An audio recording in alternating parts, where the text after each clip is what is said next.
Shalom sahabat geni yang terkasih. Salam jumpa lagi bersama saya Frater Eduardus IKD Suryajaya atau biasa dipanggil Frater Edo dalam renungan harian Senin 25 Oktober 2021. Saya berasal dari Paroki Roh Kudus Katedral Denpasar. Saat ini saya sedang menempuh pendidikan di Seminari Tinggi Interdiocesan San Giovanni ke-23 Malang. Pada kesempatan yang berharga ini, mari kita merenungkan bacaan Injil dari Injil Lukas bab 13 ayat 10-17. Renungan kali ini saya beri judul Yesus Penuntun Hidup Manusia. Maka dari itu mari kita siapkan hati untuk mendengarkan sabda Tuhan. Inilah Injil Yesus Kristus menurut Lukas. Pada suatu hari Sabat, Yesus mengajar dalam salah satu rumah ibadat. Di situ ada seorang wanita yang telah 18 tahun dirasuk roh. Ia sakit sampai bungkuk punggungnya dan tidak dapat berdiri lagi dengan tegak. Ketika Yesus melihat wanita itu, dipanggilnyalah dia. Lalu Yesus berkata, "Hai ibu, penyakitmu telah sembuh." Kemudian wanita itu ditumpanginya tangan, dan seketika itu juga ia berdiri tegak dan memuliakan Allah.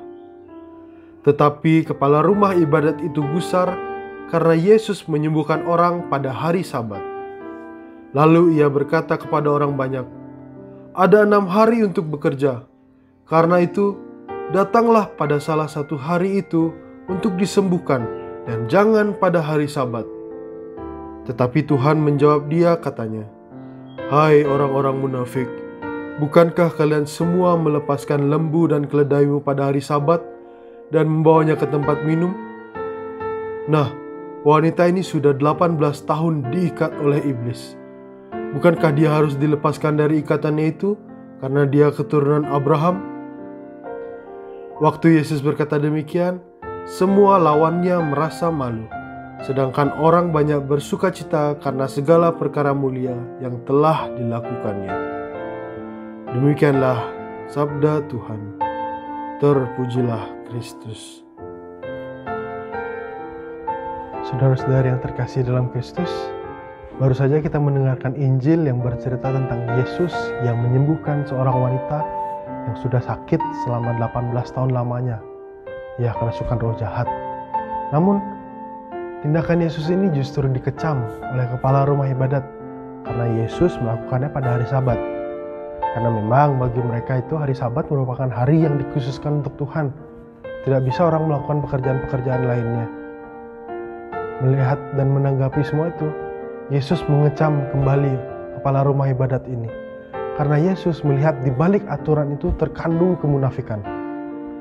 Nah, apakah Yesus harus membatasi diri untuk berbuat baik karena aturan tersebut? Dalam keseharian kita sering kali mungkin kita juga kerap bersikap seperti kepala rumah ibadat. Kita membatasi kebaikan. Entah itu kebaikan untuk orang lain, bahkan untuk diri sendiri. Seperti misalnya kita ingin berbuat baik, selalu banyak pertimbangan. Ketika saya ingin menolong, takut nanti dibilang sok baik.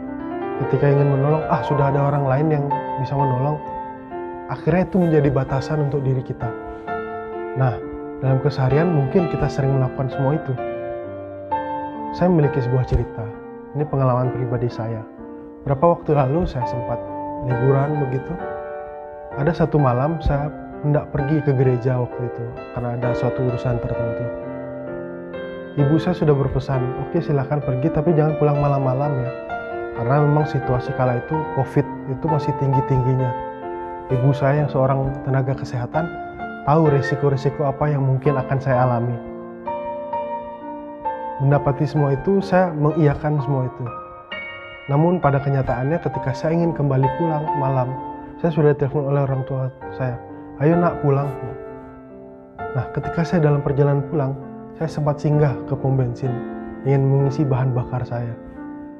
Nah, ketika saya sedang mengisi bahan bakar, tepat di depan mata saya, terjadi sebuah kecelakaan.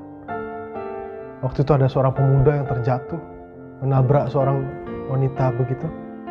Dengan sigap akhirnya saya meninggalkan motor saya langsung lari ke arah mereka. Saya menolong mereka, membantu mereka mampu berdiri dan segala macam bersama orang-orang yang kemudian datang. Saya kemudian menolong sampai selesai, akhirnya baru kembali saya pulang. Sampai di rumah, saya justru ditegur oleh ibu saya. Kenapa pulangnya malam begini? Kan tadi mama sudah bilang begini-begini. Ya kemudian saya menjelaskan, tadi saya habis menemukan kejadian ini di jalan. Tapi ya ibu saya tetap, kamu sebaiknya jangan kayak, maksudnya kamu harus tahu resikonya ketika kamu nolong orang segala macam begini-begini. Ya memang mungkin terjadi pertentangan karena memang orang tua saya mungkin kebetulan saat itu tidak melihat situasinya. Saya yang menanggapi itu, saya berusaha tenang, oh gak apa-apa mungkin karena memang tidak mengerti situasinya. Tapi setelah saya merenung, kok saya merasa bahagia ya setelah melakukan itu. Setidaknya saya sudah menolong. Nah, yang satu hal yang saya yakini bahwa gerakan atau tindakan yang saya lakukan itu bukan berasal dari saya. Kalau saya pikir-pikir, kenapa ya saya mau menolong orang itu? Benar kata mama saya, itu sangat berisiko. Apalagi dalam masa pandemi, kita asal pegang orang begitu sembarangan, sangat berpotensi. Tapi apa yang saya alami, saya merasa itu ada dorongan dari dalam diri saya. Nah, saya mulai bertanya, apa yang mendorong saya? Setelah saya tahu, mungkin saya berani menyimpulkan itu sebagai dorongan hati nurani saya. Namun yang selanjutnya, saya bertanya, siapa yang menggerakkan hati nurani saya? Ini menjadi pertanyaan besar bagi saya. Nah, setelah saya sadari, saya renung-renungkan, saya akhirnya meyakini bahwa yang menggerakkan hati nurani saya adalah Dia yang menolong wanita tadi yang sudah sakit selama 18 tahun. Dia adalah Yesus yang senantiasa mencintai saya. Nah, dalam pengalaman keseharian mungkin kita sering juga, mungkin saudara-saudara sekalian pernah memiliki pengalaman seperti saya. Pengalaman berbuat baik yang berawal dari dorongan dari dalam diri.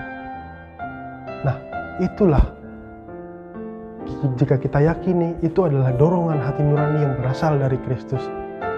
Kita selalu merasa terdorong untuk selalu berbuat baik. Namun di satu sisi kita selalu merasa gelisah ketika kita ingin berbuat hal yang tidak baik. Nah, disitulah jika kita yakini, disitulah cinta Yesus yang besar untuk kita merangkul hidup kita dan menguasai diri kita. Dengan demikian kita harus meyakini bahwa Yesus senantiasa menuntun langkah kita kapanpun dan dimanapun. Maka dari itu kita sebagai orang beriman harus menjadikan Yesus sebagai tujuan hidup kita. Yesus tinggal dalam diri kita, kita harus mencapai Yesus itu. Kita tidak bisa menjadikan Yesus sebagai sarana kehidupan kita. Kita meminta Tuhan tolong bantu saya untuk memperoleh semua ini, memperoleh ini dan itu. Kita seringkali membolak-balikkan makna tujuan dan sarana. Maka dari itu kita harus menyadari bahwa Yesus adalah tujuan utama.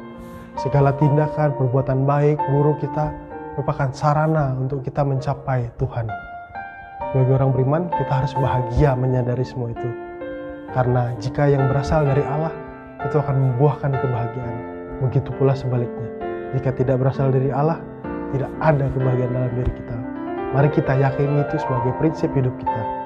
Semoga dengan demikian kita makin berani untuk berbuat baik, makin berani menyadari kasih Allah, sehingga kita boleh berani bersaksi di tengah masyarakat Majemuk. Semoga dengan demikian kita senantiasa bahagia menjadi murid Kristus. Demikian renungan hari ini, semoga ada buah-buah yang bisa kita petik dan ada hal-hal yang bisa kita renungkan untuk kebaikan hidup kita di masa yang akan datang. Saya Frater Edo Surya Jaya, sampai jumpa lagi di kesempatan berikutnya. Tuhan memberkati.